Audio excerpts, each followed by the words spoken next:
سرکوب و کشتار دگراندیشان مذهبی در ایران به کوشش سهراب نیکوصفت، جلد دوم، راوی ف ایرانی، ادیت و پخش آوای بوف.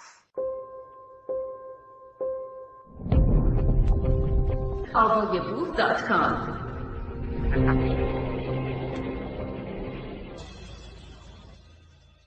از صفحه 257. تأسیس دانشگاه آزاد بهائیان. به دلیل محرومیت بهائیان از تحصیلات عالی در دانشگاه‌های ایران و با محروم شدن جوانان بهایی از تحصیل در دانشگاه و اخراج نوجوانان بهایی از مدارس، جامعه بهایی ایران اقدام به تأسیس دانشگاه آزاد بهائیان کرد. این دانشگاه کار خود را از سال 1366 در گروه‌های کوچک آغاز و به تدریج تا سال 1377 تعداد دانشجویان آن به 900 نفر و تعداد اساتید آن به 150 نفر رسید. دانشجویان در 10 رشته تحصیلی تحصیل می‌کردند. کلاس‌ها در خانه‌های شخصی برگزار می‌شد. در شهریور 1377 با توقیف 36 عضو هیئت علمی این دانشگاه و بازرسی حدود 500 خانه که کلاس‌های درس در آنها برگزار می‌شد و با مصادره کتاب‌ها، جزوات، لوازم آزمایشگاهی، نوارها و کامپیوترها، موجودیت این دانشگاه به خطر افتاد. لوازم مصادره شده نه سیاسی بود و نه مذهبی و دستگیر شدگان نیز کسانی نبودند جز اساتید رشته‌های علمی نظیر حسابداری، دندانپزشکی و غیره. برخی رسانه‌های غیر ایرانی از جمله نیویورک تایمز در 29 اکتبر 1998 خبرهایی درباره این بازداشت‌ها منتشر کردند. مهرپور، رئیس هیئت یاد شده، در نامه‌ای به رئیس جمهور وقت خاتمی خبر حمله به دانشگاه آزاد بهائیان و بازداشت استادان آن را تایید و آن را خلاف قانون اساسی جمهوری اسلامی ارزیابی کرد و گفت که حل این مشکل در حیطه قدرت شورای عالی امنیت ملی است. صفحه 258. سند شماره 3 تعرض به جلسات درسی بهائیان. صفحه 259. سند شماره 4. صفحه 260. سند شماره 5 قید شده. ادامه میدم در صفحه شماره 261. سند شماره 6. وزارت آموزش و پرورش، اداره آموزش و پرورش شهرستان تنکابن، مدرسه راهنمایی تحصیلی شهید معراج محمد عباسی عباس‌آباد، اداره آموزش و پرورش روابط عمومی. سلام علیکم. احتراما آقای اولیاء یکی از دانش آموزان جهت ثبت نام فرزند خویش مراجعه نموده، حال که بنا به اظهار سریع و صریح خود اعلام می دارد که جزء فرقه بهائیت می باشند. این آموزشگاه از ثبت نام دانش آموز فوق بنا به دلیل شرعیه اسلام معذور است. مراتب جهت اطلاع و اقدام و در صورت موافقت اعلام دارید که مدرسه نیز برابر مقررات ثبت نام به عمل آورد. سند شماره 7. وزارت فرهنگ و آموزش عالی، ریاست محترم دانشگاه علامه طباطبایی. سلام علیکم. احتراما به اطلاع میرساند پرونده خانم فرزانه خسروی همدانی دانشجوی رشته علوم بانکی آن دانشگاه در جلسه شماره 14 مورخ 10/7/68 این هیئت مطرح و بررسی گردید. پس از بررسی لازم با ادامه تحصیل نامبرده مخالفت به عمل آمد. مراتب جهت اطلاع و هر گونه اقدام مقتضی ارسال می‌گردد. هیئت اجرایی بررسی وضعیت دانشجویان. سند شماره 8 باسمه تعالی. خانم فرزانه خسروی همدانی، دانشجوی رشته علوم بانکی دانشگاه علامه طباطبایی، تقاضای رسیدگی به پرونده شما واصل گردید.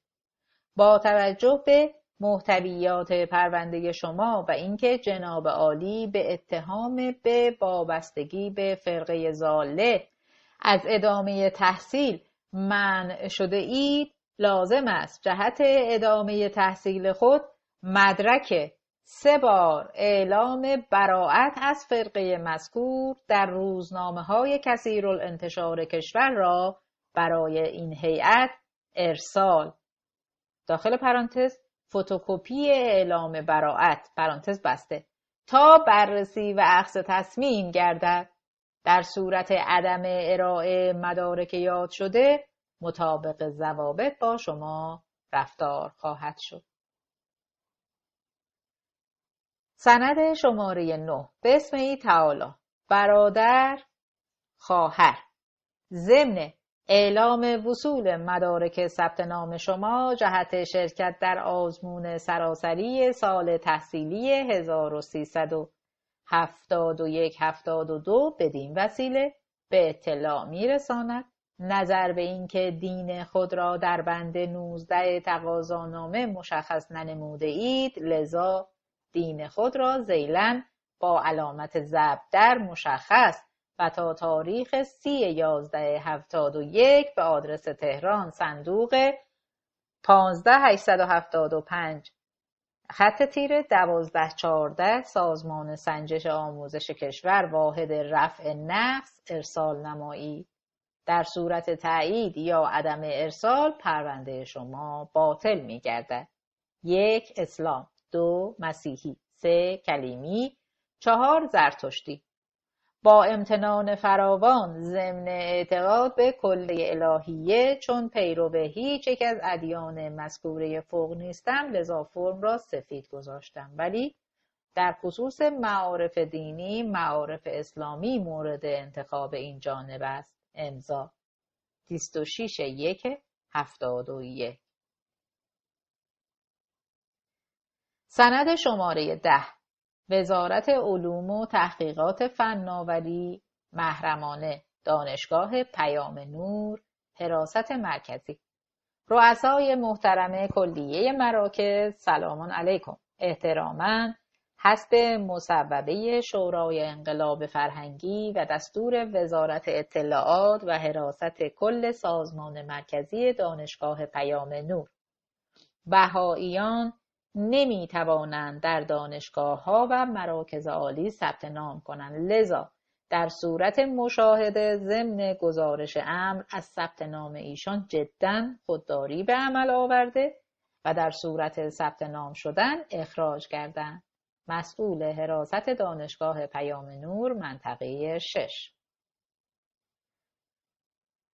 سند شماره 11 باسمه تعالی از حراست مدیریت آموزش و پرورش ناحیه 1 شیراز محرمانه به کلیه واحدهای آموزشی شهر و روستا با احترام پیرو بخشنامه شماره /1067/17 مورخ 15/7/85 فرم زیر جهت ثبت مشخصات دانش آموزان مربوط به اقلیت‌های مذهبی و فرقه ضاله بهائیت ارسال می‌گردد.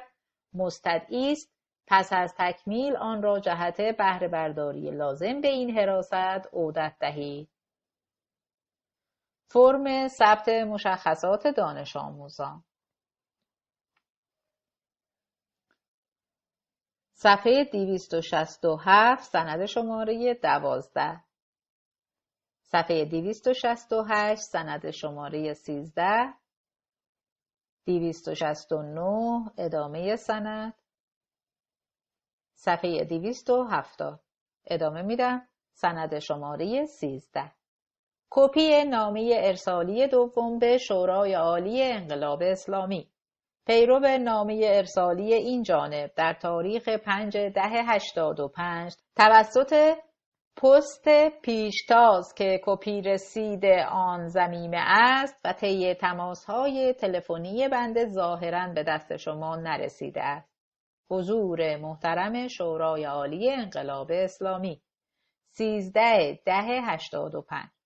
با عرض سلام و خسته نباشید. بنده پرهام اقدسی فرزند فروتن به شماره شناسنامه 16203 صادره از اصفهان و کارت ملی 129 خط تیره 686928 خط تیره 2 متولد 22/4/67 ساکن دائم اصفهان خیابان امام خمینی خیابان بسیج کوچه جعفری پلاک 20 و در حال حاضر ساکن همدان بلوار رسالت بلوار بهارستان خیابان گلستان نبش گلشن 6 طبقه 10 می باشم.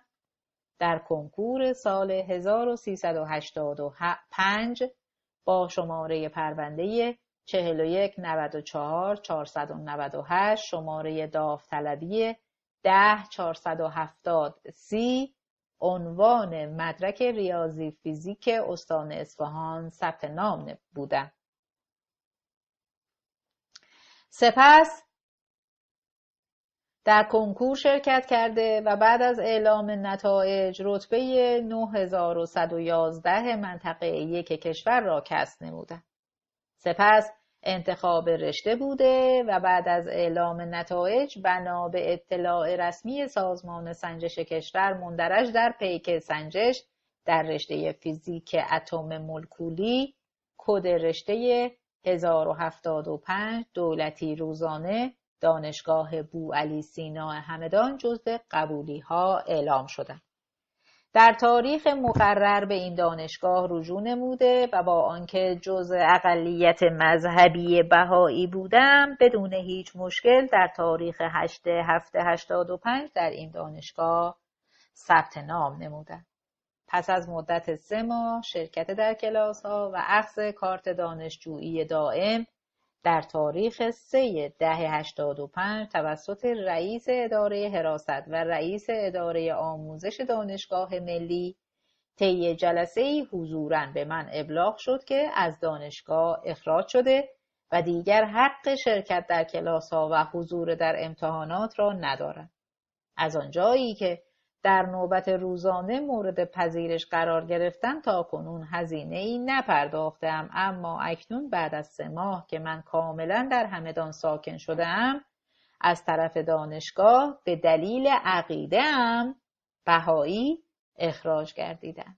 اکنون با وجود این شرایط سخت که درست پیش از امتحانات پایانی ترم نیز هیچ جواب قانع کننده‌ای به من داده نشده است و در حال حاضر بلا تکلیف هستند، در رابطه با این موضوع تقاضای رسیدگی شما را دارم و درخواست می‌نمایم که شما نظر خود را به من اعلان و ابلاغ دارید. با تشکر، پرهام اقدسی. سند شماره 14 مدیریت محترم حراست محرمانه نام 81 دانشگاه و مؤسسه آموزشی. موضوع ممنوعیت تحصیلی افراد بهایی در دانشگاه‌ها. با سلام. احتراما به آگاهی می‌رساند بر اساس مصوبه شماره چند تا نقطه شورای عالی انقلاب فرهنگی و اعلام مراجع ذی صلاح امنیتی اشخاص بهایی چنانچه در حین ورود به دانشگاه و یا حین تحصیل مشخص گردد که بهایی هستند میبایست که از دانشگاه اخراج گردند. لذا ضروری است نسبت به جلوگیری از ادامه تحصیل یاد شدگان اقدام لازم به عمل آید. نتیجه را به این مرکز منعکس فرمایی، مدیر کل حراست مرکز. بر اساس گزارش مرکز اسناد در سالهای 1380 و 1381 اذیت و آزار اساتید دانشگاه آزاد بهائیان ادامه یافت و سوالات دانشجویان مشهد و شیراز را سپاه پاسداران انقلاب اسلامی در جلسه امتحان ضبط کرد. صفحه 272 سند شماره 14، 273 سند شماره 15، 274 سند دیگری، 275 سند دیگری. ادامه میدم در صفحه 276. سند شماره 15 مدیر کل محترم نظارت و پیگیری قوه قضاییه با سلام. احتراما در این پرونده که به شماره 80/1220/9 ثبت اداره نظارت و پیگیری قوه قضاییه شده است، آقایان عهدالله و شاهرخ شاعری و خانم طیبه نجاری نسبت به حکم مورخه 26/7/78 ریاست محترم دادگاه‌های ویژه اصل 49 اعتراض و درخواست احقاق حق می نماید که در اجرای دستور حضرت عالی موضوع رسیدگی اینک گزارش امر به شرح آتی تقدیم می گردد. پرونده کلاسه دال /93-475/78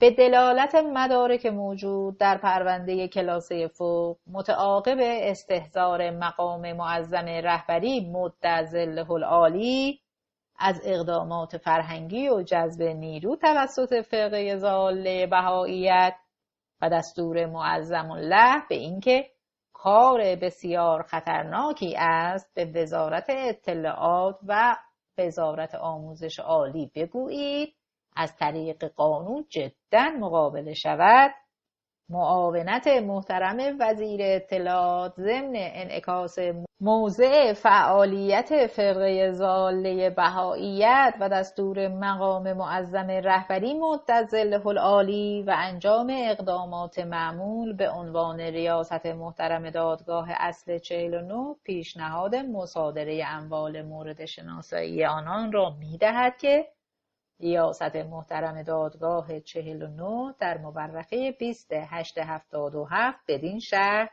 انشاء رأی می نماید. کلیه وسایل و اموالی که مربوط به تشکیلات فرقه ضاله بوده و در جهت امور آموزشی مذکور در گزارش که غیر مشروع و غیر قانونی بوده است به کار گرفته می شده است، تحویل ستاد اجرایی فرمان حضرت امام قدس سره الشریف گردد تا حسب مورد به مصارف شرعیه برسد. پس از اصدار حکم و انجام یک سلسله اقدامات امنیتی و تحقیقاتی از سوی وزارت اطلاعات و انعکاس آن به دادگاه انقلاب اسلامی تهران، پرونده پس از ثبت به شعبه 7 دادگاه انقلاب اسلامی تهران ارجاع که سرانجام شعبه مرجوع الیه بدین شرح اعلام گزارش می نماید. در اجرای دستور مورخ 2/9/77 حضرت عالی و با توجه به گزارش 815/3/110/337 مورخ 3/8/77 معاون محترم وزیر اطلاعات در خصوص توقیف اموال مربوط به تشکیلات فرقه ضاله بهائیت با توجه به محتوای پرونده و اقدامات به عمل آمده پیشنهاد دارم اموال و وسایل ذیل و ذکر را در جهت فعالیت تشکیلاتی به نفع فرقه ضاله بهائیت مورد استفاده و بهره برداری قرار می گرفته به نفع ستاد اجرایی فرمان حضرت امام تفکیک و ضبط شود. 1. کلیه کامپیوترهای توقیفی بر اساس گزارش وزارت. 2. تلویزیون، ویدئو، فکس و دستگاه فتوکپی بر اساس گزارش وزارت. 3. طبقه همکف و زیرزمین ملکی واقع در میدان توحید. 4. منزل واقع در خیابان دکتر فاطمی پلاک 2 تحت ثبتی 1724 و 2741 بخش 3 تهران پس از اعلام گزارش ریاست محترم دادگاه اصل 49 مرقوم داشتند ملاحظه و بررسی گردید صحیح و مورد تایید است اقدام شود. پس از مصادره پلاک ثبتی 3741 خط تیره 1724 بخش 3 تهران آقایان عبدالله و شاهرخ شاعری نسبت به حکم صادره اعتراض و تقاضای ابطال اجرایی صادره را می نمایند که در مورخ 22/12/79 قاضی محترم شعبه اول دادگاه انقلاب اسلامی تهران اعلام می دارد با توجه به اینکه این گونه احکام صادره طبق بند 6 فرمان مورخ 10/3/79 قطعی و غیر قابل تجدید نظر است، بنابراین اقدامی نسبت به خواسته متقاضی در اعتراض به رأی صادره متصور نمی باشد. نظریه اصولاً پایه تجویز اقدام وزارت اقدام جدی و قانونی با اقدامات فرهنگی فرقه ضاله بهائیت اوامر مقام معظم رهبری مدظله العالی بوده که هر گونه اقدامی جهت برخورد با فرقه ضاله بهائیت را تقویت می‌نمود، لکن رعایت موازین شرعی و قانونی در این اقدام که به مفهوم از مرقومه معظم الله قابل انتزاع می باشد در اولویت قرار دارد. لذا به نظر می رسد هرچند که اقدام دادگاه اصل 49 در ضبط و مصادره اموال فرقه ضاله بهائیت توجیه شرعی و قانونی داشته، لکن مصادره پلاک ثبتی 1724/374 بخش 3 تهران که در تحت مالکیت فرقه ضاله بهائیت نبوده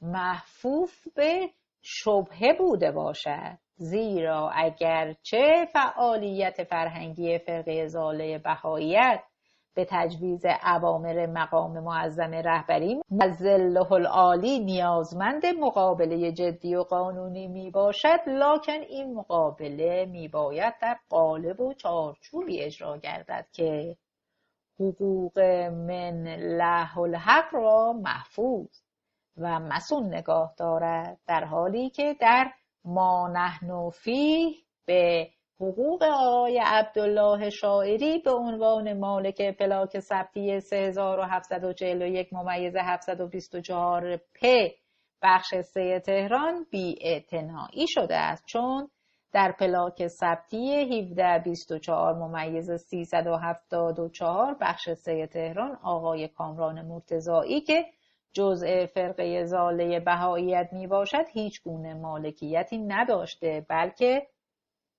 صفاً مشار الیه پلاک ثبتی را به منظور سکونت از آقای عبدالله شاعری اجاره نموده و ضمن تخلف از مفاد قرارداد مورخ 18/1/72 با تحصیل مجوز تأسیس آموزشگاه آزاد از سازمان آموزش فنی و حرفه‌ای اقدام به فعالیت فرهنگی در جامعه نموده است که این فعالیت فرهنگی و آموزشی بر مالک به عنوان فرد مسلمان و معتقد به دین مبین اسلام پوشیده بوده و هیچ گونه اطلاعی از تفکر و اهداف آنان نداشته، لذا لازم و ضروری می نموده که ریاست محترم دادگاه اصل 49 قبل از هر گونه اقدامی در خصوص مصادره پلاک ثبتی پ 724/374 با بررسی و کنکاشی دقیق نحوه ارتباط موجر و مستاجر و میزان اطلاع مالک از فعالیت فرهنگی مستاجرین را سنجش، سپس در صورت احراز رابطه و اطلاع مالک از فعالیت فرهنگی آنان به مصادره پلاک ثبتی مبادرت می نمود که متاسفانه در پرونده کلاسه دال 92-475/78 چنین بررسی و کنکاشی صورت نپذیرفته است. علیهذا با توجه به عدم انطباق دادنامه صادره با موازین شرعی و قانونی پیشنهاد می‌گردد به لحاظ قطعی بودن دادنامه صادره دادگاه اصل 49 پرونده به تجویز ماده 2 اختیارات ریاست معظم قوه قضاییه به نظر ریاست معظم قوه قضاییه رسیده تا در صورت تصویب اجازه رسیدگی مجدد پرونده در دادگاه تجدید نظر استان از مقام عظمای ولایت اخذ گردد. نون صفحه 279 سند شماره 16 قید شده. در صفحه 280 ادامه میدم. سند شماره 16 حسب گزارش اداره اطلاعات عده‌ای از افراد فرقه ضاله بهایی با تشکیل یک گروه غیرقانونی و تحت عنوان یاران ایران در اصفهان اقدام به تأسیس مؤسسه مخفی به نام هیئت معارف عالی امری و مشغول جذب جوانان و تبلیغ علیه اسلام و نظام جمهوری اسلامی می باشند. پس از اخذ دستور قضایی و بازرسی از محل مؤسسه موصوف 40 نفر از آنها دستگیر و کتب و نشریات انحرافی آنها را توقیف نمودند. دادگاه پس از تحقیق و بازجویی‌های مکرر و اخذ آخرین دفاع از آنها بر این شرح اتخاذ تصمیم می‌نماید. 1.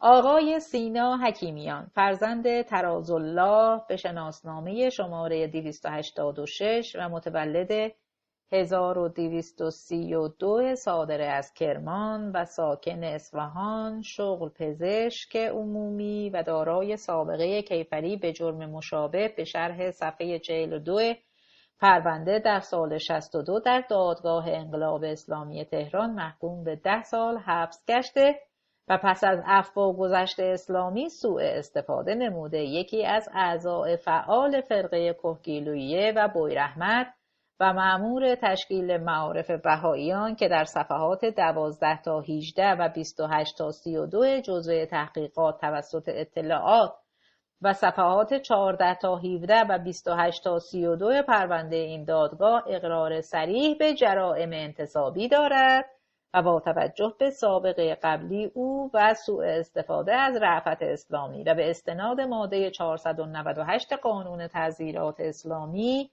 مصوب 6/3/75 محکوم است به 10 سال حبس قطعی با احتساب ایام بازداشت موقت او. 2. آقای فرزاد شرف‌آبادی فرزند نصرالله شناسنامه 222852 متولد 1346 اهل و ساکن تهران و دیگر اعضای فعاله فرقه ضاله بهایی و منشی هیئت معارف امری وابسته به بیت العدل بهاییان و اسرائیل که در صفحات 9 تا 11 و 24 و 25 پرونده اقرار به اتهامات انتصابی داشتند و دارد و متصدی نگهداری کتب آموزشی بهائیان نیز می باشد به استناد ماده 498 قانون فوق الاشعار محکوم است به 7 سال حبس قطعی به احتساب ایام بازداشت موقت. 3. حبیب الله فردوسیان نجف آبادی فرزند یدالله شناسنامه 460 متولد 1331 اهل نجف آباد و ساکن اصفهان پیرو مسلک بهائیت و عضو غیرقانونی معارف و مسئول اجرایی و پشتیبانی و توزیع کتاب بین اعضا و دانشجویان وابسته به آن فرقه ضاله که در صفحات 12 و 13 و 26 و 27 پرونده اقرار به جرائم انتصابی دارد و حتی همسر و دخترانش که در آن مؤسسه غیرقانونی فعالیت دارند، لذا به استناد ماده 498 قانون تعزیرات اسلامی محکوم است چند تا نقطه سال حبس قطعی با احتساب ایام بازداشت. 4.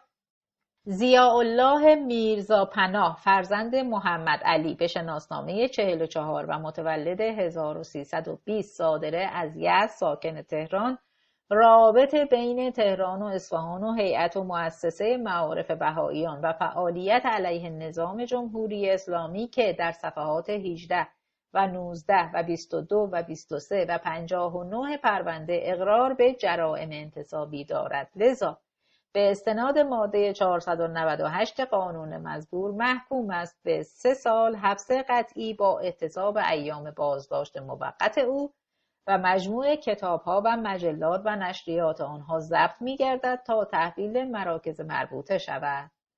دادگاه انقلاب اسلامی شعبه 2 اصفهان، میرزایی. مصادره اموال بهائیان. از آنجا که دادگاه‌های انقلاب به طور مداوم حکم مصادره اموال بهائیان را صادر می‌کردند، هیئت نظارت بر اجرای قانون اساسی در این زمینه از مسئولین قضایی سؤال می‌کند. سؤال اما خشم رئیس قوه قضاییه آیت الله مکارم شیرازی را برمی‌انگیزد. سند شماره 17 احکام مصادره املاک برخی از اقلیت‌ها. بسم تعالی. حضرت آیت الله شاهرودی ریاست محترم قوه قضاییه، با سلام و آرزوی توفیق. به پیوست تصویر نامه شماره 1773 دال خط تیره ی مورخ 15/8/1379 دادگاه انقلاب اسلامی که حکایت از مصادره اراضی و املاک افرادی به عنوان داشتن مسلکی خاص و به خاطر مهاجرت آنها به اصفهان صادر شده و به عنوان نمونه شکواییه یکی از مصادره شدگان از 10 شکایت بر همین سیاق به هیئت واصل شده جهت ملاحظه و صدور هر گونه دستور مقتضی جهت اقدام وفق قانون اساسی و مقررات موضوع دیگر حضورتان ارسال می شود. حسین مهرپور، مشاور رئیس جمهور، رئیس هیئت پیگیری و نظارت بر اجرای قانون اساسی. سند شماره 18 بسم تعالی. جناب آقای دکتر مهرپور، مشاور محترم رئیس جمهور و رئیس هیئت پیگیری و نظارت بر اجرای قانون اساسی، با سلام. بازگشت به شماره 80 خط تیره 3167 مورخ 10/2/1380 در مورد مصادره املاک بر اساس احکام دادگاه انقلاب اسلامی ریاست محترم قوه قضاییه در هامش نامه جناب عالی مرقوم فرمودند. بسم تعالی. بارها عرض شد که مسئولیت این هیئت دخالت در امور قضایی و پرونده ها نمی باشد. مراتب جهت اطلاع اعلام می گردد. رئیس قوه قضاییه، با فاصله محمود شیرج. صفحه 284 سند شماره 18 با امضای محمود شیرج رئیس نهاد قوه قضاییه. جناب آقای مجدهی پور، ریاست محترم دادگستری کل استان کهگیلویه بویراحمد. سلام علیکم. احتراما به استحضار میرساند که به موجب حکم 1658 مورخ 29/1/73 حاکم شرع شعبه اول دادگاه انقلاب اسلامی یاسوج و تایید نماینده محترم مقام معظم رهبری زیده عزه، کلیه اموال به جای مانده از بهائیان فراری واقع در روستای کتا از توابع شهرستان بویراحمد مصادره گردیده است. از جمله این اموال مقادیری از املاک بهائیان به شرح لیست پیوست در اختیار عده دیگری از بهائیان ساکن روستا می باشد که حسب مفاد حکم صادره بایستی نسبت به تحویل و تحول این املاک به نماینده ستاد اقدام نماید. خواهشمند است به پاسگاه انتظامی میمند دستور فرمایید نسبت به تحویل مال الاجاره به مسئول شورای اسلامی روستا آقای فرهاد توسلی نژاد اقدام و همچنین نسبت به خلع ید متصرفین فعلی بهایی و تحویل به افراد متقاضی اقدام لازم مأمول دارند. قبلا از همکاری و مساعدتی که در زمینه مأمول می‌دارید کمال تشکر و سپاسگزاری به عمل می‌آید. از طرف رئیس نمایندگی ستاد اجرایی فرمان حضرت امام رز در فارس و کوهگیلویه و بویراحمدی. سند شماره 20 مدیر کل محترم دبیرخانه قوه قضاییه با ابلاغ سلام بازگشت به نامه شماره 1/9004 مورخ 15/4/70 به نقل از پرونده کلاسه 1/3993/69 اشعار می دارد خانم شعاعیه میرآفتاب به اتهام وابستگی به فرقه ضاله و مظله بهائیت و فعالیت برای تشکیلات غیرقانونی یاد شده و خروج از استیزان جمهوری اسلامی در تاریخ 2/3/69 در شعبه دادگاه انقلاب اسلامی تهران محاکمه و به استناد حکم شماره 210/25 به مصادره کلیه اموال اعم از موارد شناخته شده و غیر آن و آنچه به اسم خود یا دیگران نموده است محکوم و در اجرای فرمان مورخ 6/3/68 حضرت امام قدس سره الشریف به تایید جناب آقای نیری رسید و کلیه اموال وی در اختیار وکلای منتخب ولی فقیه قرار داده شده است. دادستانی انقلاب اسلامی تهران. صفحه 288 سند شماره 21/1 صفحه 289 سند شماره 21/2 ادامه میدم در صفحه 290 سند شماره 21 دادنامه قوه قضاییه به اسم تعالی به تاریخ 7/2/1381 شعبه دوم دادگاه انقلاب اسلامی تهران در وقت فوق‌العاده به تصدی امضا کننده زید تشکیل شده است. پرونده کلاسه شماره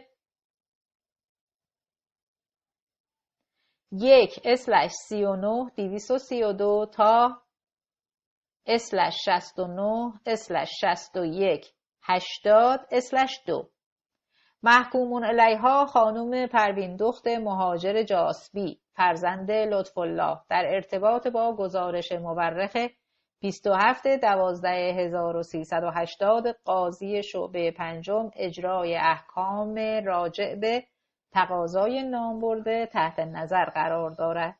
گردش کار محتویات پرونده حاکی از پرونده فوق التوصیف اتهامی خانم پروین دخت مهاجر جاسبی فرزند لطف‌الله داعی به عضویت در فرقه ضاله بهائیت و خروج از کشور در سال 69 در دادسرای انقلاب اسلامی سابق تهران تشکیل و پس از انجام تحقیقات لازم صدور کیفرخواست در شعبه سوم دادگاه انقلاب اسلامی مورد رسیدگی و به موجب دادنامه بدوی شماره 22540 مورخ 28/12/69 و تاییدیه 16/7/70 ریاست محترم شعبه اول دادگاه انقلاب اسلامی تهران حکم مصادره کلیه اموال نامبرده اعم از موارد شناخته شده و غیر آن به نفع بنیاد مستضعفان و جانبازان انقلاب اسلامی صادر می‌گردد.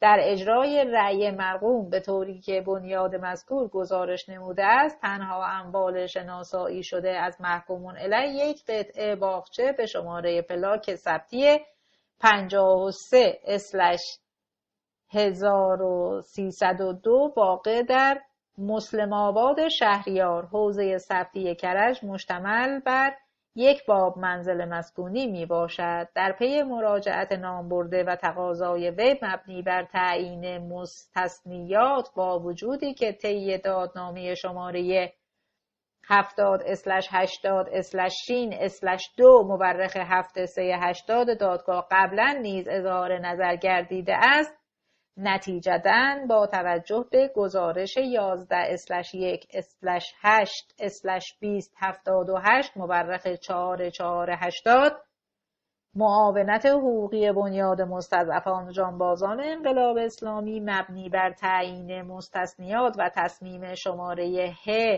H/80/19 مورخ 2/8/80 ستاد نظارت و پیگیری پرونده های موضوع اصل 49 قاضی شعبه 5 اجرای احکام طی گزارش صدرالذکر با استناد به تبصره های 1 و 2 ماده 119 صلاحیه آیین نامه نحوه رسیدگی به پرونده های موضوع اصل 29 پیشنهاد تعیین مستثنیات نموده است که پس از ارجاع به این شعبه و استماع اظهارات محکوم علیها و استعلام سوابق ثبتی ملک مورد استرداد، پس از اخذ پاسخ ختم دادرسی را اعلام به شرح آتی مبادرت به صدور رأی می نماید.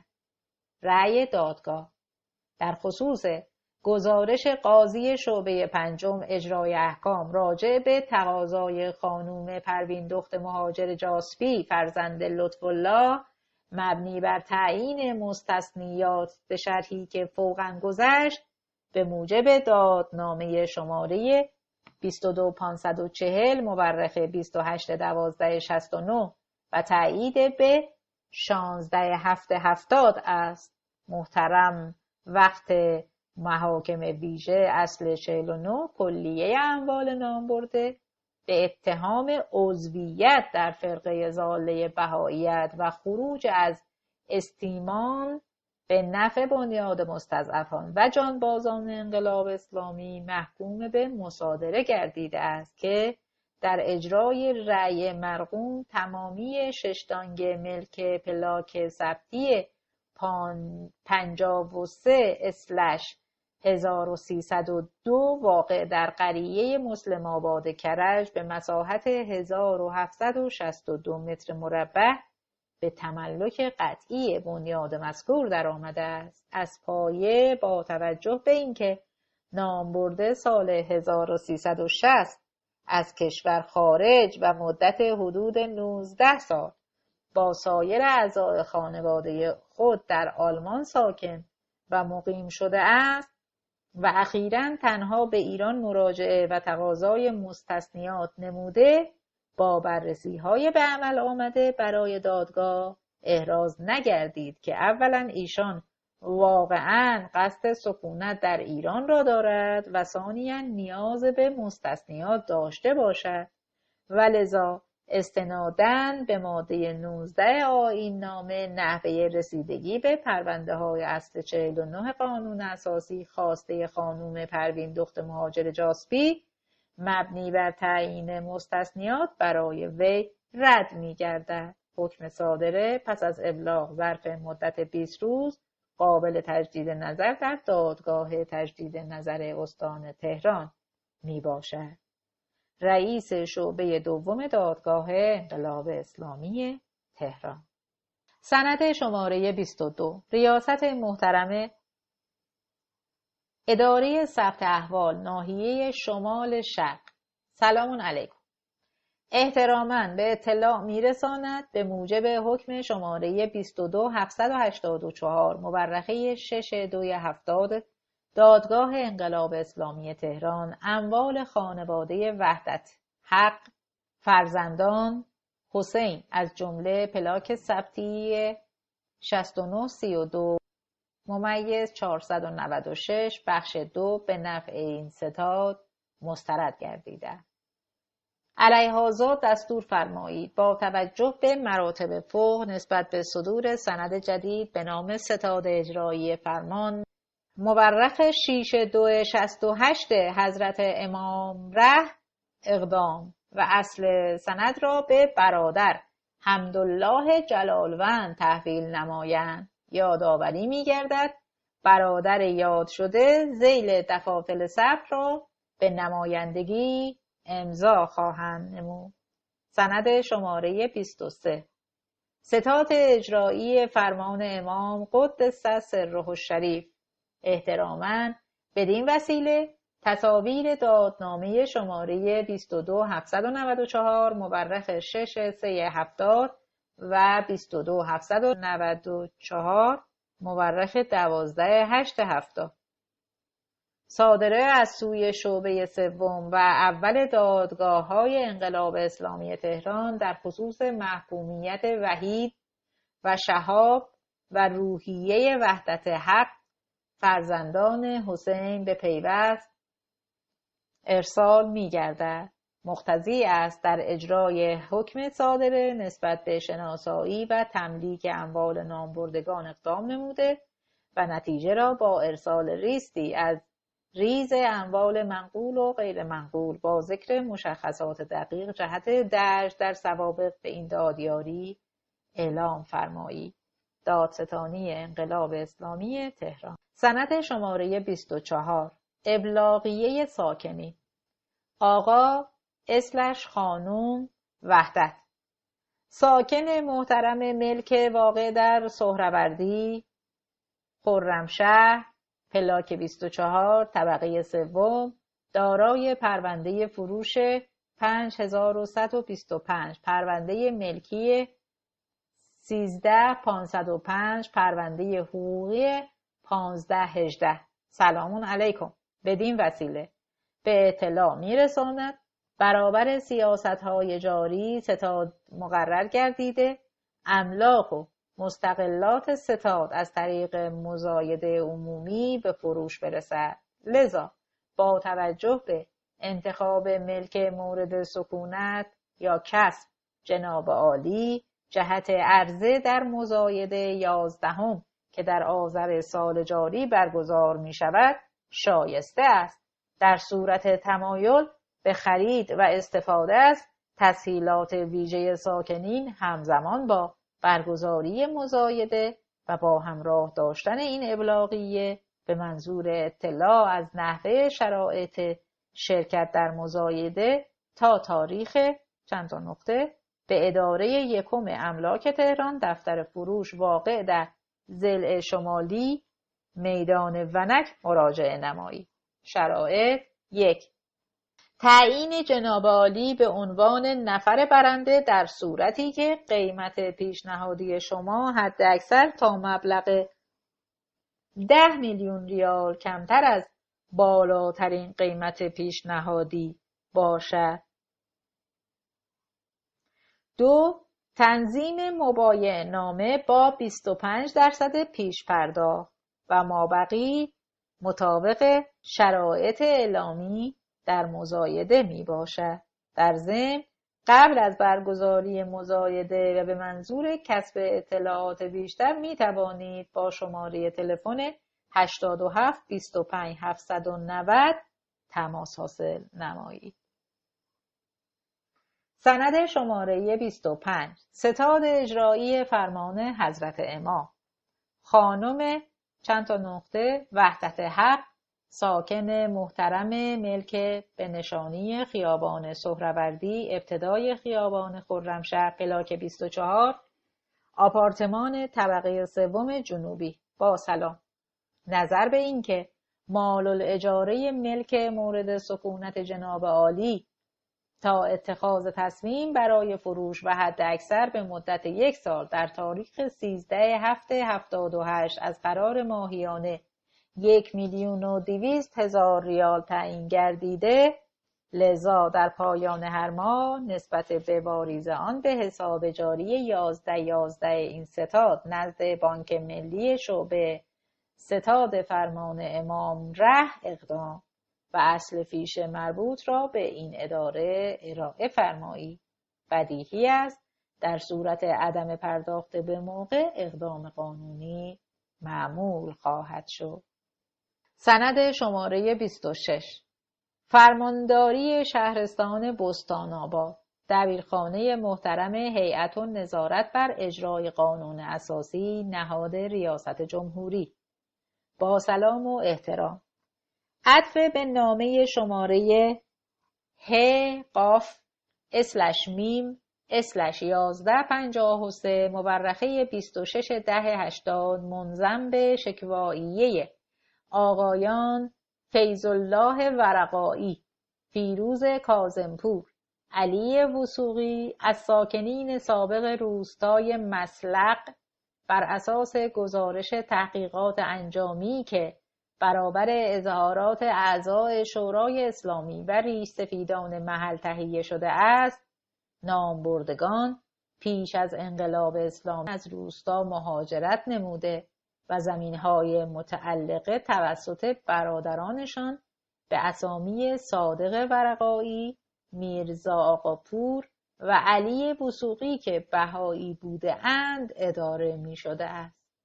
اظهارات می افزاید 1 یا 2 سال پس از انقلاب اسلامی توسط حجت الاسلام مدرس امام جمعه وقت بستان‌آباد نامه ارسال و در آن ضمن قید عدم امکان زندگی افراد غیر مسلمان و مسلمان در کنار یکدیگر 2 راه روی آوردن به اسلام و یا مهاجرت پیش روی بهاییان گذاشته شده که نامبردگان با ترک روستا راه دوم را برگزیدند.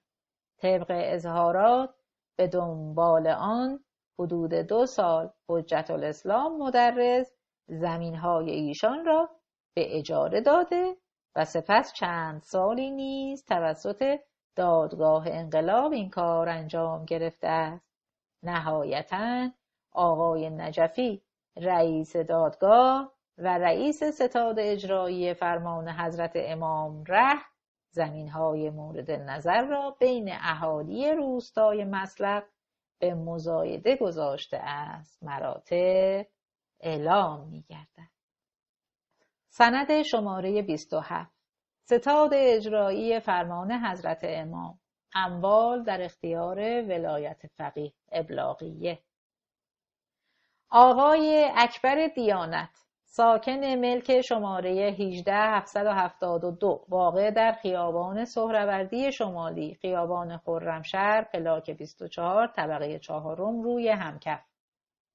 نظر به این که ملک موصوف طی حکم دادگاه انقلاب اسلامی تهران به نفع این ستاد مصادره کردیده، لذا تا تاریخ 19/10/82 نسبت به تخلیه ملک و تحویل آن به ستاد اقدام نمایی. بدیهی است چنانچه امر تخلیه در مهلت اعطایی صورت نپذیرد، حکم تخلیه ملک توسط دادگاه انقلاب اسلامی تهران به اجرا در خواهد آمد. تاریخ حضور جهت هر گونه توزیع یکشنبه 23/9/82 رأس ساعت 8:30 صبح می باشد. سند شماره 28 رأی دادگاه در خصوص گزارش شماره نون/721/14/6053 مورخ 17/8/80 ستاد محترم اجرایی فرمان امام قدس سره الشریف مبنی بر اینکه پلاک ثبتی 1088 اصلی در شهرستان زاهدان جزء اعضای فعال فرقه ضاله بهائیت بوده که در اوایل انقلاب اسلامی از کشور خارج گردیده، از این رو دادگاه اقدامات بایسته‌ای در جهت شناسایی مالک ملک مأمور که موفقیتی در این خصوص توجهاً به عدم حضورش در ایران حاصل نگردید. همچنین استعلام به عمل آمده از اداره محترم ثبت اسناد و املاک زاهدان به شماره پاسخ 2/20683 مورخ 5/8/80 حاکی است پلاک ثبتی مذکور به شماره ملک 1088 شماره ثبت 1602 دفتر دهم و صفحه 232 به حدود اربعه شمالاً درب و دیواری است به کوچه دیوار اشتراکی با منزل 2991 شرکت نونهالان جنوباً دیوار به دیوار منزل 1089 مالک غرباً دیوار به دیوار منزل 1087 که به نام خانم دولت بهمردیان فرزند بهمرد به شماره شناسنامه 158 متولد 1300 صادر از یزد ثبت می باشد که وفق قوانین از طریق درج و انتشار آگهی نسبت به احضار مالک اقدام و مهلت اعتراض نیز سپری گردیده علی ای حال صرف نظر از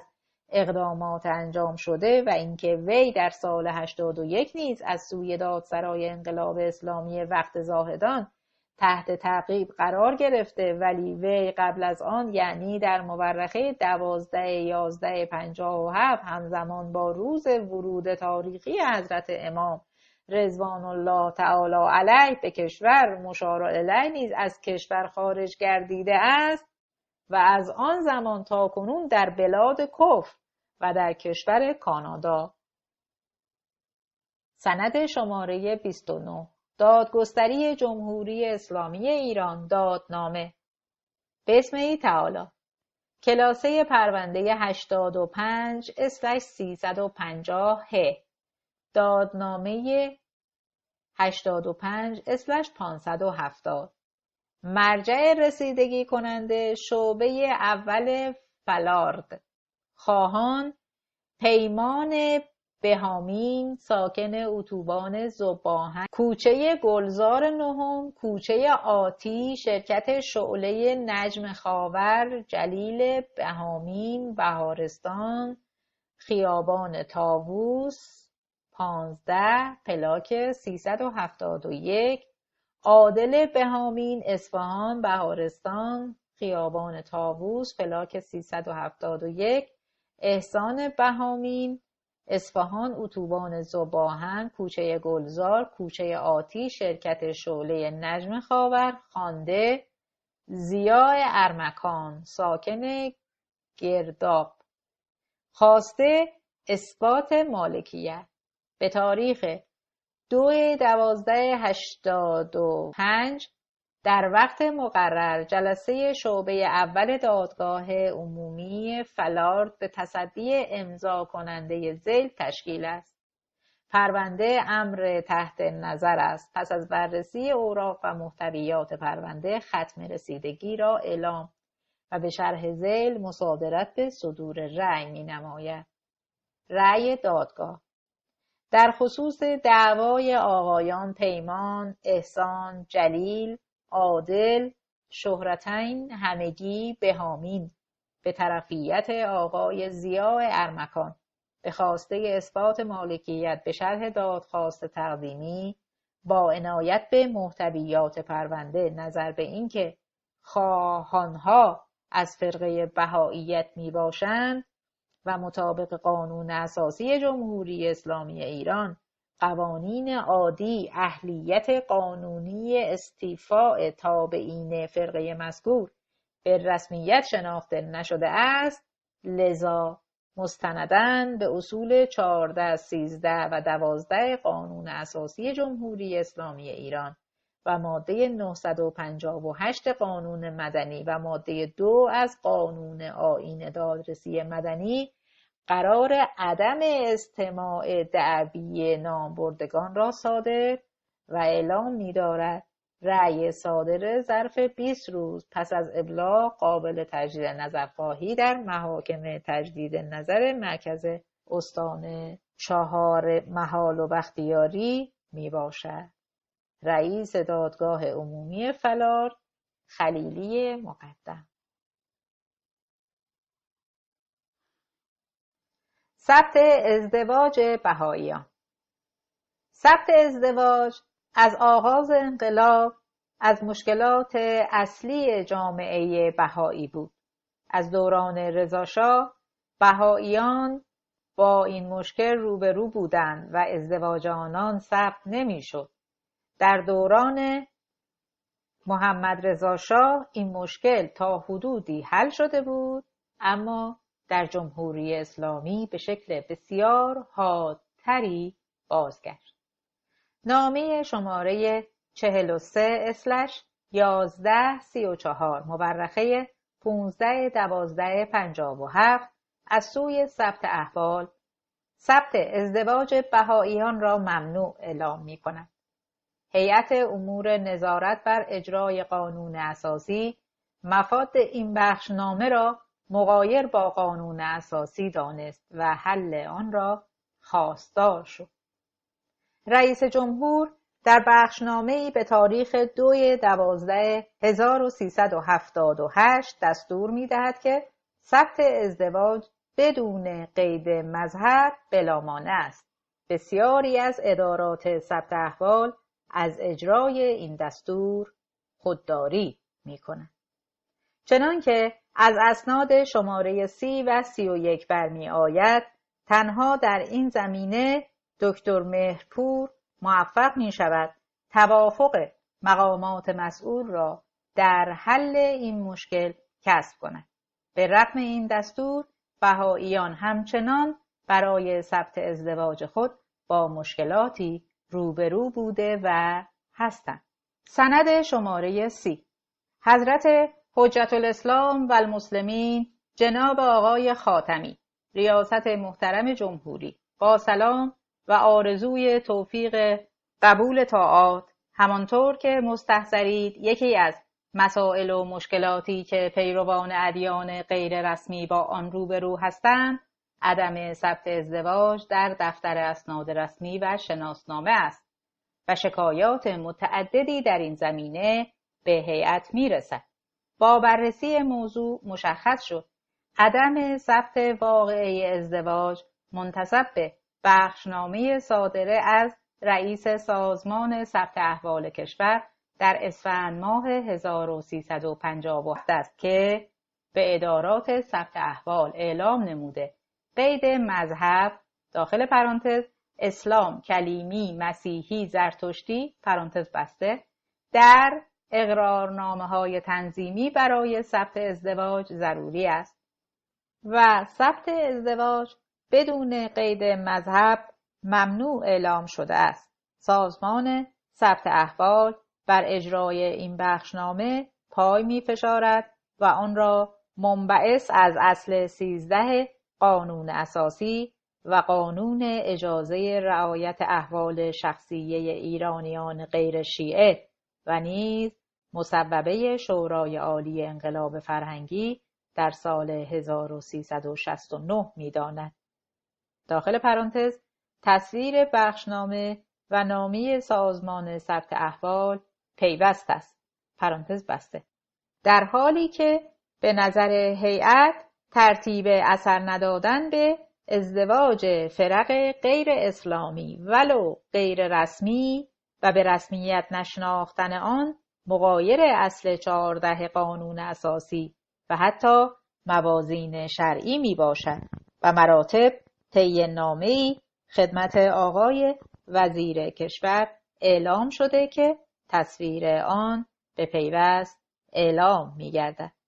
از اصل 12 قانون اساسی که اقلیت‌های دینی رسمی را بیان می کند و مصوبه شورای عالی انقلاب فرهنگی که جا دارد دستور فرمایی تأمل مجددی روی آن بشود نیز عدم ثبت ازدواج گروه‌های غیر رسمی و به رسمیت نشناختن آن فهمیده نمی شود. داخل پرانتز تصویر مصوبه شورای عالی انقلاب فرهنگی نیز احتیاطاً پیوست ارسال می گردد. پرانتز بسته. چنانچه حضرت عالی با نظر هیئت موافق هستید دستور فرمایید از طریق معاونت حقوقی ریاست جمهوری و وزارت کشور نسبت به حل مشکل و اصلاح بخشنامه صادره لازم صورت گیرد. حسین مهرپور، مشاور رئیس جمهور، رئیس هیئت پیگیری و نظارت بر اجرای قانون اساسی. سند شماره 31 بسمه تعالی، شماره 43/20500 استانداری‌های سراسر کشور، معاونین محترم سیاسی امنیتی، تاریخ 2/12/1378. سلام علیکم. به پیوست تصویر بخشنامه‌های صادره از سوی سازمان‌های ثبت اسناد و ثبت احوال کشور مبنی بر لغو بند 41 بخشنامه‌های ثبتی در خصوص لزوم درج دیانت زوجین در اقرارنامه‌های ثبتی ازدواج ارسال می‌گردد. بر اساس بخشنامه‌های فوق، ثبت ازدواج زوجین اعم از فرق اسلامی و ادیان غیر رسمی بدون قید مذهب آنان در اقرارنامه‌های ثبتی ازدواج بلا مانع می باشد. لذا خواهشمند است در این خصوص دستور اقدام مقتضی صادر فرمایید. محمد جواد حقشناس، مشاور وزیر و مدیر کل سیاسی. فشارهای اقتصادی: اخراج بهائیان از مؤسسات و ادارات دولتی و خصوصی از همان ماه‌های اول انقلاب اسلامی در سال 1357 آغاز شد. بهائیان اخراج شده از ادارات دولتی در گرفتن مجوز کار آزاد نیز با مشکل روبرو بودند. سند شماره 32 بسمه تعالی، جمهوری اسلامی ایران، آقای عین الله رشید نژاد، خدمتگزار بیمارستان یحیی نژاد، چون به موجب بررسی‌های به عمل آمده شما منتسب به فرقه ضاله بهائیت بوده و با توجه به دستور شماره 7560 مورخ 10/10/59 وزارت محترم بهداری که استناد به مواد 14 و 6 قانون استخدام کشوری و تأمین اجتماع گردیده، استخدام اولیه شما مجوز قانونی نداشته است. لذا از تاریخ 1/11/59 ادامه خدمت شما در این شبکه و واحدهای تابعه مجوزی ندارد.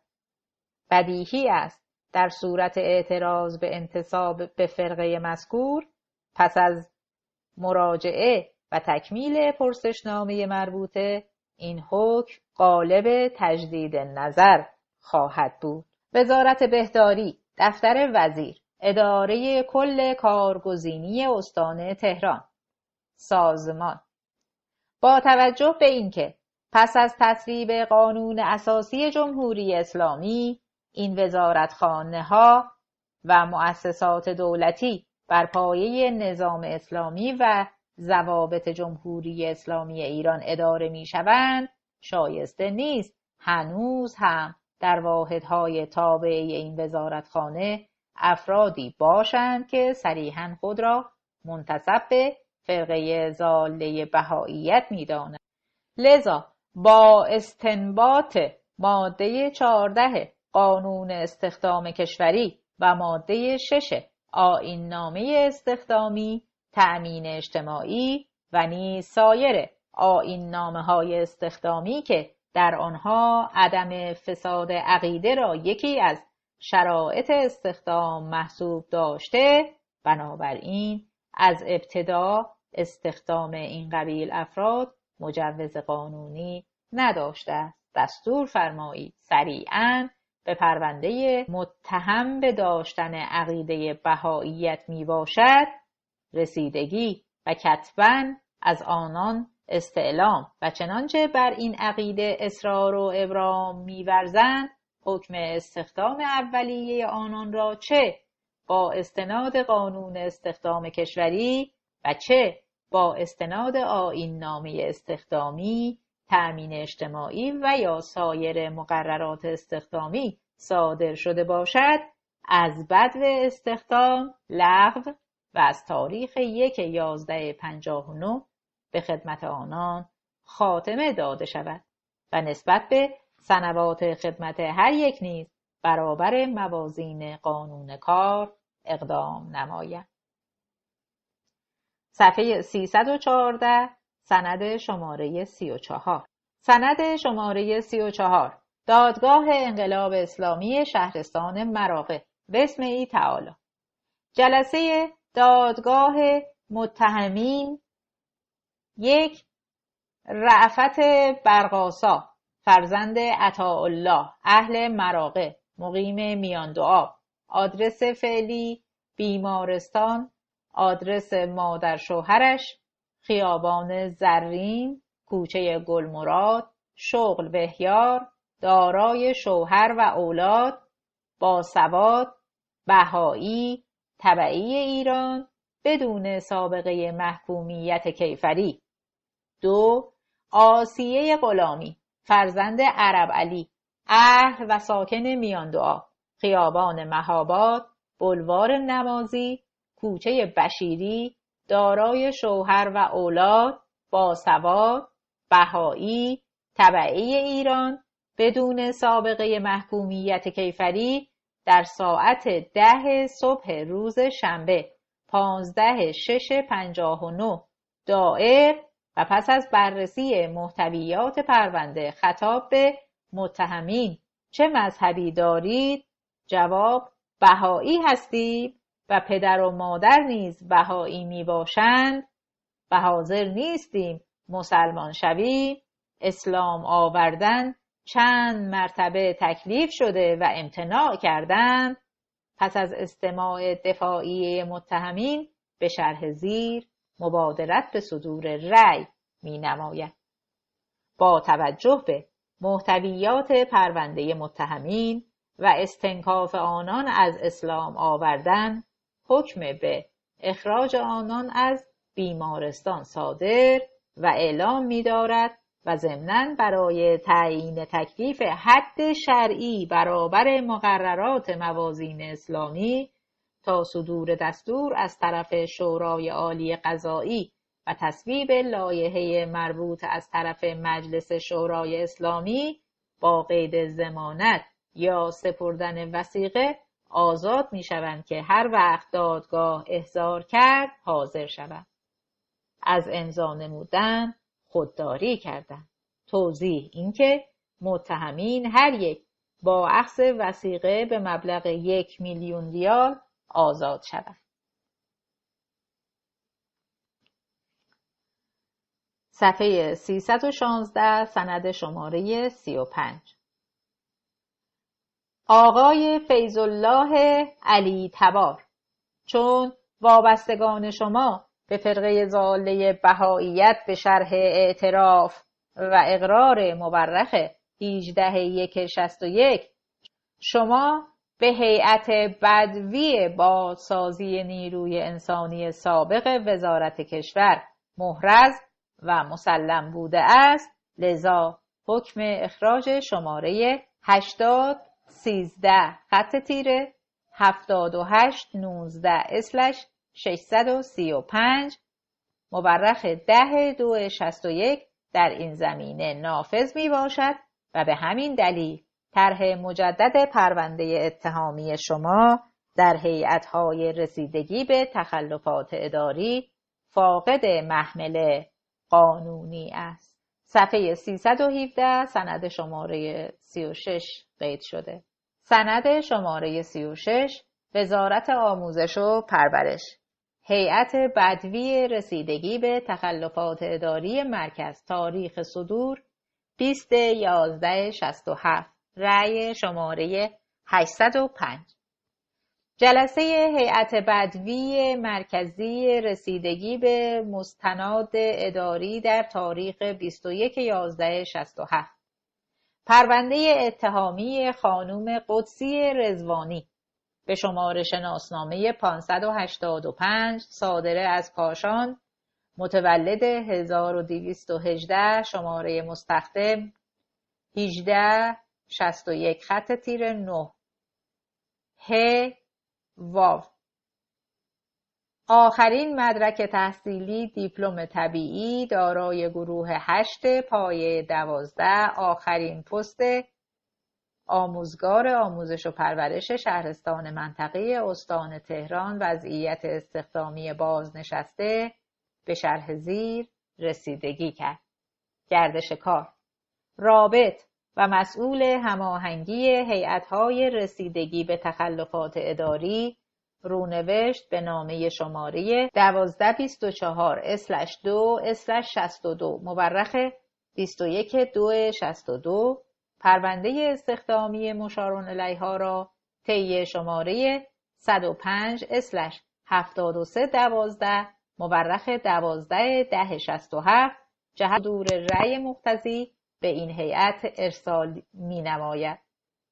حکم دادگاه به شماره فوق دائر بر عضویت در فرقه ضاله بهائیه و استخدام غیرقانونی در آموزش و پرورش و ارسال ارز به خارج از کشور جهت فرزند برادرش برخلاف مقررات و در پی تحقیقات محرز گردید که در سال 1325 تسجیل شده و کمک‌های مالی به این فرقه نموده است.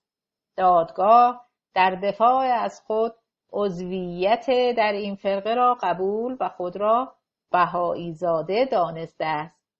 استخدام خود را در فرهنگ قبول و اظهار داشته که ستون مذهب را سفید گذاشته است. دادگاه با احراز مجرمیت وی را پاکسازی وی به لحاظ عضویت فرقه ضاله بهائیت نیز مورد تایید قرار داده است. هیئت پس از ملاحظه متن حکم دادگاه و تشکیل پرونده و انجام سایر تشریفات قانونی ملی، نامه شماره 4822/1318 مورخ 17/1067 برای حضور در هیئت فراخواند که در تاریخ 26/11/67 حاضر و بر وی ابلاغ و تفهیم اتهام گردید. نام برده در لایحه دفاعیه تسلیمی می نویسد: این جانب قدسی رضوانی، دارنده شماره شناسنامه 585 صادر از کاشان، متولد 1218، معتقد به دیانت بهایی بوده و هیچ گونه اتهام دیگری غیر از داشتن این عقیده را ندارم. هیئت پس از بررسی محتویات پرونده به شرح گردش کار، ختم رسیدگی را اعلام و اقدام به صدور رأی می نماید. مورد اتهام داشتن عضویت در فرقه ضاله بهائیت موضوع بند 2 ماده 16 قانون رسیدگی به تخلفات اداری رأی هیئت اتهام وارده که از مصادیق بند 2 ماده 16 قانون رسیدگی به تخلفات اداری محرز بوده است، هیئت به استناد همین ماده مشارون الیها را طبق بند ه ماده 10 قانون مذکور به انفصال دائم از خدمات دولتی. سند شماره 37 شرکت ملی نفت ایران، آقای دکتر عزت الله نظری، کارمند بازنشسته، شماره 44610. سلام علیکم. عطف به نامه مورخ 17 آذر ماه 1368 و پیرو نامه شماره 68/6915/44610 مورخ 25/6/68 همانطوری که قبلا به شما اطلاع داده شد بر اساس رأی شماره ه ب 7 1236 مورخ 15/2/62 هیئت بدوی به علت عضویت در فرقه ضاله بهائیت به انفصال دائم از خدمات دولتی و مؤسسات وابسته به دولت محکوم شده اید. مراتب جهت اطلاع سرکار اعلام می گردد. سند شماره 38 سازمان جنگل‌ها و مراتع کشور آقای جعفر حائری عطف به درخواست مورخ 9/4/70 شما نظر به این که طبق نامه شماره چند تا نقطه هیئت پاکسازی و سالمسازی سابق وزارت کشاورزی به علت عضویت در فرقه ضاله بهائیت طی حکم شماره 4384 مورخ 19/3/60 از خدمت اخراج شده اید. لذا هیچ گونه اقدامی در مورد درخواست شما مقدور نمی باشد. خسرو بنداریان سرپرست مدیریت کارگزینی و رفاه. سند شماره 39 اداره کل خدمات اجتماعی کارگران وزارت کار و امور اجتماعی. موضوع بازنشستگی آقای ذبیح الله فدایی به شماره 2110.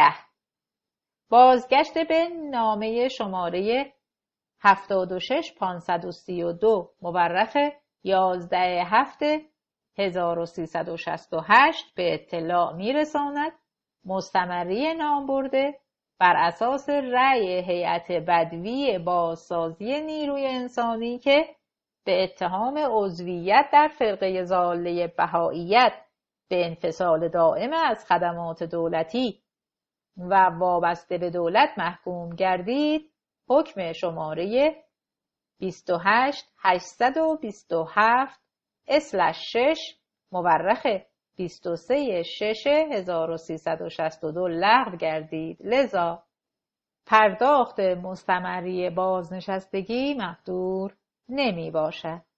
90/12-2 صفحه 323 سند شماره 39 قید شده.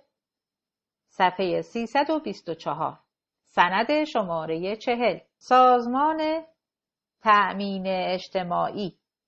بسم تعالی برادر جناب آقای چند تا نقطه نماینده محترم مردم قائم شهر در مجلس شورای اسلامی. موضوع رسیدگی به درخواست آقایان منوچهر شیروانی و علی اکبر نوروزیان. سلام علیکم.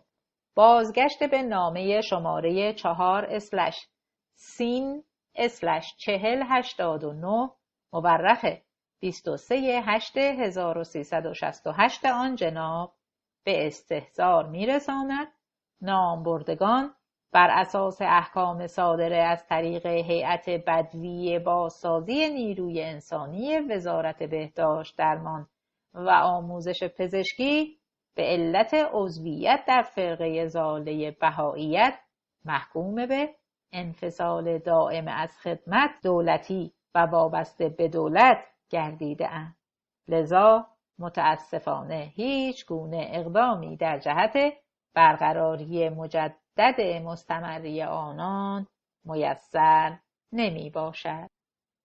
دادگستری جمهوری اسلامی ایران تاریخ 3/8/1368 کلاسه پرونده 2162/67/1 شماره دادنامه 1002 مرجع رسیدگی شعبه اول دیوان عدالت اداری شاکی بانو عزت‌پایی نجف آبادی فرزند یدالله ساکن اصفهان خیابان مهر خیابان شیخ صدوق بنبست مرجان پلاک 22 طرف شکایت وزارت آموزش و پرورش موضوع شکایت و خواسته لغو حکم هیئت تجدید نظر تخلفات اداری گردش کار، دادخواست شاکی پس از ثبت به کلاسه عمومی شماره 9317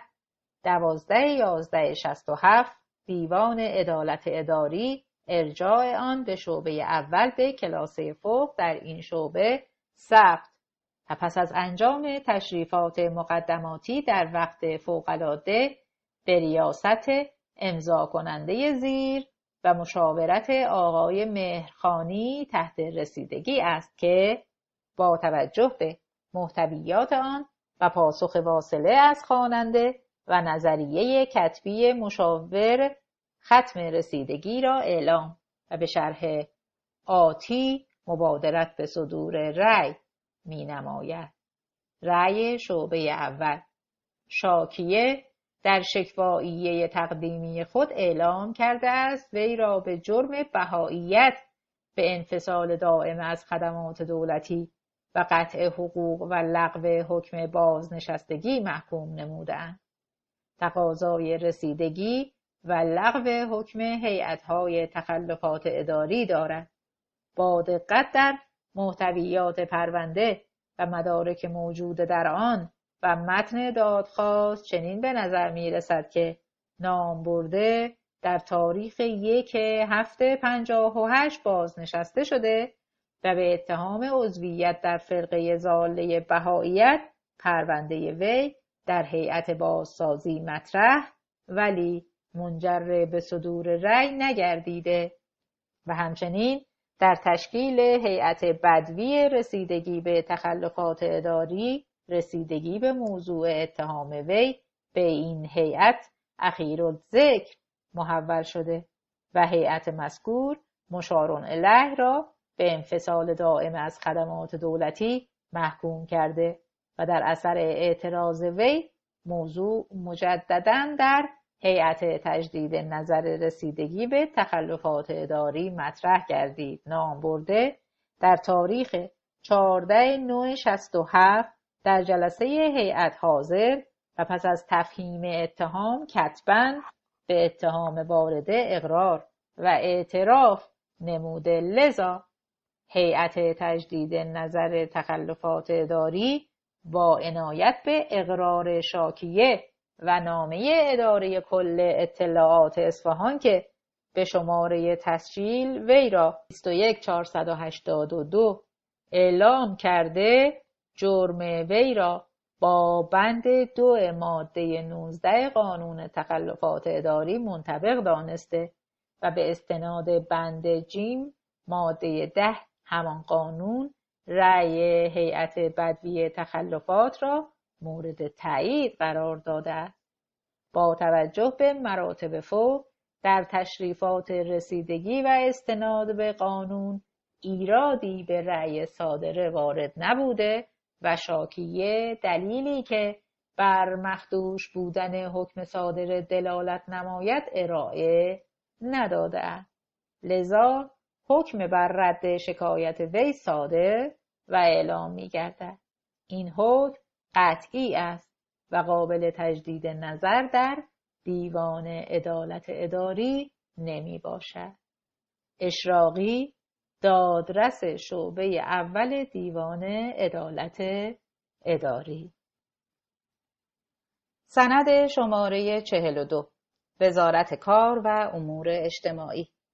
نظر به این که طبق بند 8 ماده 29 قانون بازسازی نیروی انسانی وزارتخانه‌ها و مؤسسات دولتی و وابسته به دولت مصوب 5/7/1360 مجلس شورای اسلامی مجازات عضویت فرقه ضاله که به اجماع مسلمین خارج از اسلام شناخته شده اند و یا عضویت در سازمان‌هایی که مرامنامه و اساسنامه آنها بر نفی ادیان الهی مبتنی باشد انفصال دائم از خدمات دولتی خواهد بود و به استناد مفاد ماده 58 قانون مذکور مقررات یاد شده در مورد کلیه کارکنان اعم از مسئولین قانون کار یا قانون کار کشاورزی و غیره، مؤسسات دولتی و کارخانجات و بانک‌ها و شرکت‌ها و مؤسسات مشابه دولتی یا وابسته به دولت ملی شده و مصادره شده لازم الاجرا است. لذا مراجع حق اختلاف مکلفند از صدور رأی چند تا نقطه اخراجی واحدهای بالا که عضویت آنان در فرق ضاله و سازمانهای فوق الذکر مسلم و محرز می باشد خودداری نماید.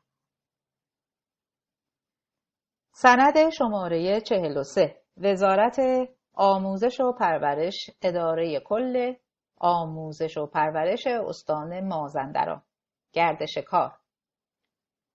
نامه شماره 999/64 به 17/11/69 از منبع قانونی حاکی است که مشار الیه از فرقه ضاله بهائیت می باشد. هیئت پس از تشکیل پرونده طی نامه شماره 189/10 به 6/12/69 از وی دعوت به مصاحبه نموده، مورد اتهامی به وی ابلاغ در مصاحبه اعلام داشت که بهایی هستند. رأی هیئت: النهایه هیئت با توجه به محتویات پرونده و اظهارات مشار الیه تخلف وی را منطبق بر بند 20 ماده 190 قانون رسیدگی به تخلفات اداری دانسته، به اتفاق آرا و به استناد بند هی ماده 10 همان قانون وی را به انفصال دائم از خدمات دولتی محکوم می نماید. این رأی مطابق ماده 13 قانون فوق الذکر قابل پژوهش در هیئت تجدید نظر می باشد، چنانچه نامبرده برای صادره اعتراض داشته باشد برابر ماده 25 آیین نامه اجرایی قانون مزبور باید شخصاً اعتراضیه خود را حداکثر ظرف 1 ماه از تاریخ ابلاغ رأی کتباً به زبان فارسی و با ذکر دلایل به اداره کارگزینی مربوطه تسلیم و رسید اخذ نماید. ملاک وصول به موقع درخواست تجدید نظر تاریخ ثبت دفاتر کارگزینی مربوطه است. سند شماره 44 کاریار دفتر خدمات هوایی بین المللی مسافرتی و جهانگردی. بسم تعالی.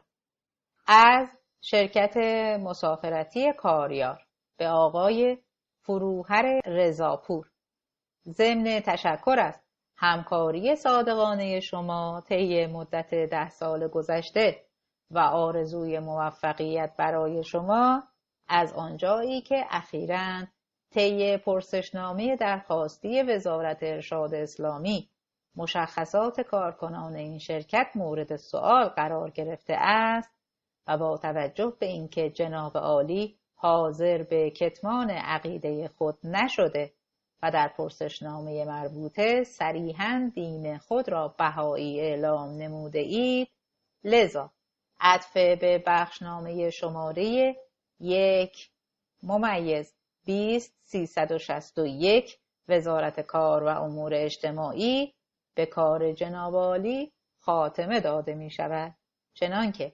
اسناد این بخش نشان می دهد بهائیان اخراج شده از ادارات دولتی در گرفتن مجوز کار آزاد نیز با مشکل روبرو بودند. سند شماره صفحه 332 سند شماره 45 درج شده.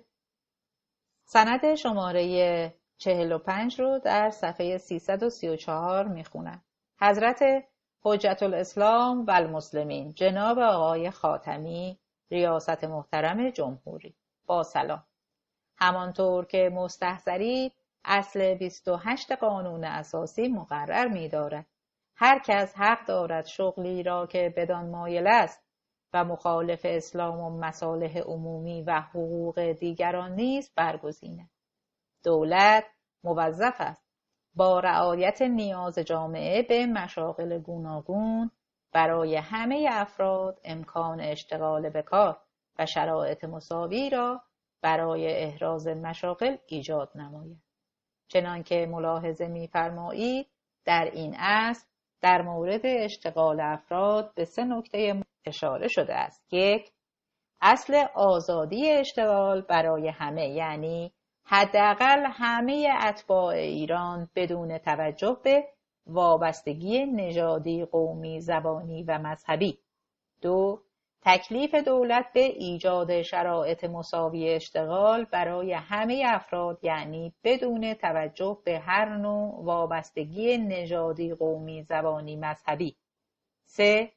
جواز محدود کردن آزادی انتخاب شغل به صورت استثنایی در صورتی که شغل مورد نظر مخالف مصالح عمومی و یا حقوق دیگران باشد. شکایاتی از بعضی از افراد و گروه‌ها مخصوصاً اقلیت‌های غیر رسمی مذهبی به هیئت پیگیری و نظارت بر اجرای قانون اساسی میرسد که به نظر میرسد اصل 28 قانون اساسی نقض شده است. 2 مورد که به نظر میرسد نقض فاحش این اصل قانون اساسی است و حل آن به وسیله حضرت عالی مخصوصاً در مورد اول میسر است حضورتان اعلام می شود. 1. شخصی به نام دکتر جمشید فارسی دامپزشک شکایت نموده که سازمان دامپزشکی کشور از دادن پروانه اشتغال به حرفه دامپزشکی به لحاظ بهایی بودن او خودداری نموده است.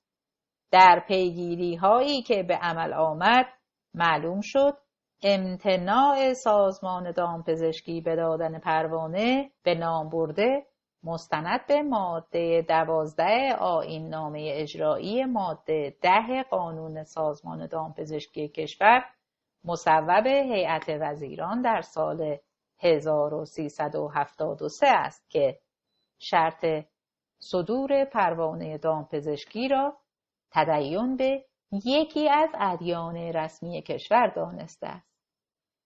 داخل پرانتز تصویر ماده مذکور پیوست است. پرانتز بسته.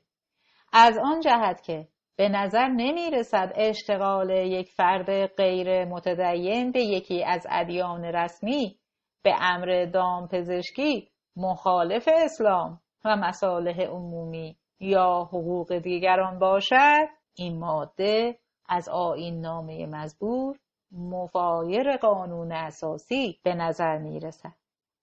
اگر نظر حضرت عالی نیز همین است، سهل‌ترین راه این است که دستور فرمایید از سوی معاونت حقوقی ریاست جمهوری اصلاحیه آیین نامه مذکور تهیه و در هیئت دولت تصویب شود و یا از هر طریق دیگر که مناسب می‌دانید دستور اقدام لازم را بفرمایید. 2. شخصی به نام دیانت دهقانی از آباده شکایت نموده که در سال 59 به لحاظ بهایی بودن از اداره آموزش و پرورش اخراج شده است.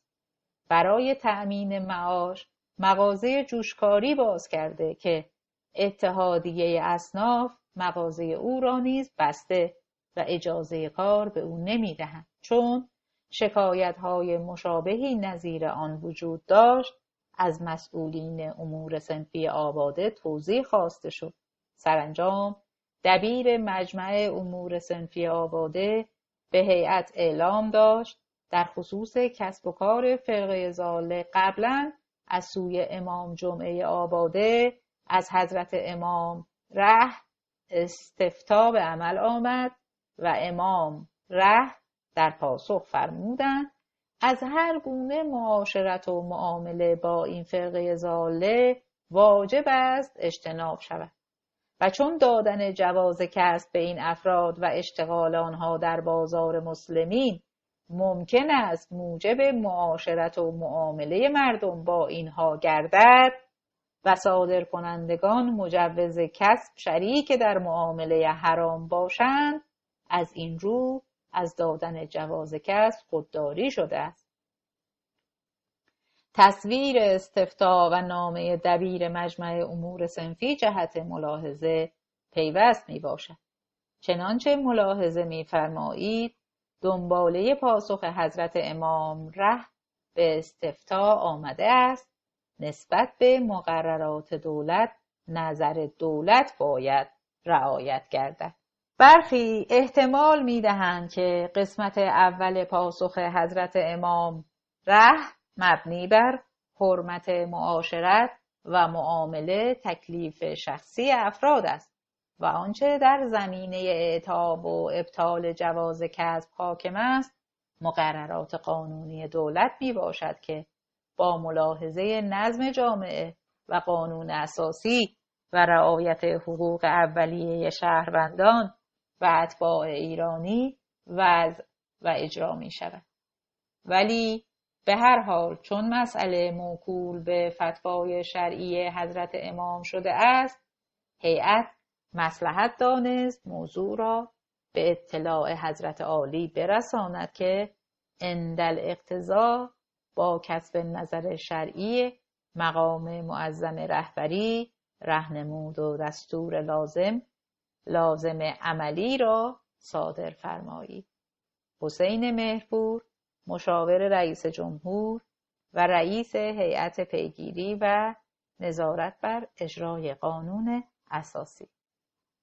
سند شماره 46 سازمان دامپزشکی کشور. بازگشت به نامه‌های 3988 الف 24868 و 249 الف 22168 و 2181 الف 23568 و 3267 الف 22168 و 3267 الف 18768 به اطلاع میرساند که طبق نامه محرمانه 3005 ه الف 24/1065 دفتر مرکزی حراست صدور پروانه برای آقای جمشید فارس به هیچ عنوان ممکن نیست.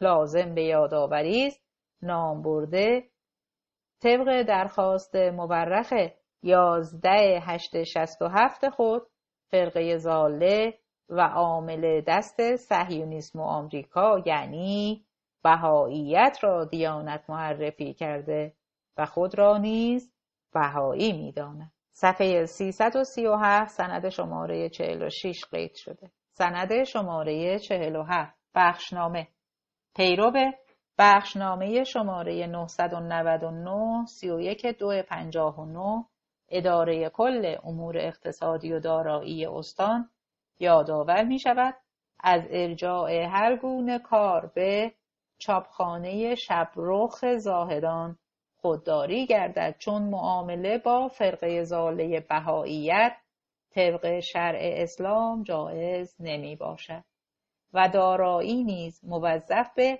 عدم قبول اسناد هزینه در این گونه موارد می باشد.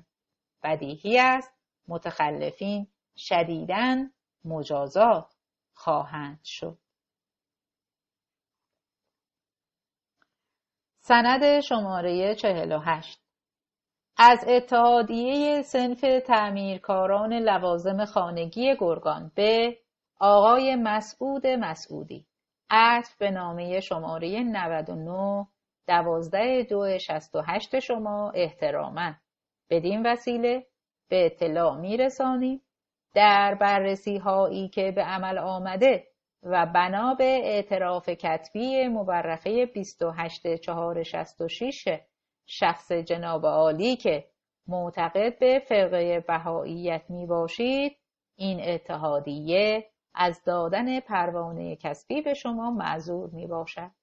خواهشمند است نسبت به تعطیل مغازه خود اقدام فرمایید. در غیر این صورت اقدام قانونی به عمل خواهد آمد. رئیس اتحادیه صنف تعمیرکاران لوازم خانگی گرگان. سند شماره 49. سلام علیکم. بازگشت به نامه شماره 166/م/ه مورخه 27/1/82 برابر اعلام مراجع ذی‌صلاح وابستگی شرکت شاهین مفصل تولید کننده اتصالات کابل برق و مخابرات به مدیریت مهندس عبدالله صباغپور به فرقه ضاله بهائیت صحت داشته، لذا مقتضی است ترتیبی اتخاذ نمایید تا از هر گونه همکاری با شرکت مذکور خودداری به عمل آید. مدیر کل دفتر مرکزی حراست رونوشت کلیه شرکت‌های برق منطقه‌ای جهت اطلاع و انجام اقدام، دفتر مرکزی حراست وزارت پست و تلگراف. سند شماره 50. شورای مرکزی اصناف شهرستان. آقای جای خالی، متصدی عینکسازی واقع در بولوار مولوی، به استناد نامه شماره جای خالی مورخ 13/1068 اماکن عمومی سمنان که اخیراً واصل گردیده، صلاحیت اخذ پروانه شما مورد موافقت قرار نگرفته است، لذا از 1/11/68 پروانه شماره جای خالی جناب عالی باطل اعلام و محل کسب خود را تعطیل نمایید. لذا هرچه سریعتر اصل پروانه تحویل این شورا نمایید. در غیر این صورت برابر ماده 72 قانون نظام صنفی درباره شما رفتار خواهد شد. رونوشت رئیس شورای مرکزی اصناف. صفحه 342 سند شماره 51 قید شده.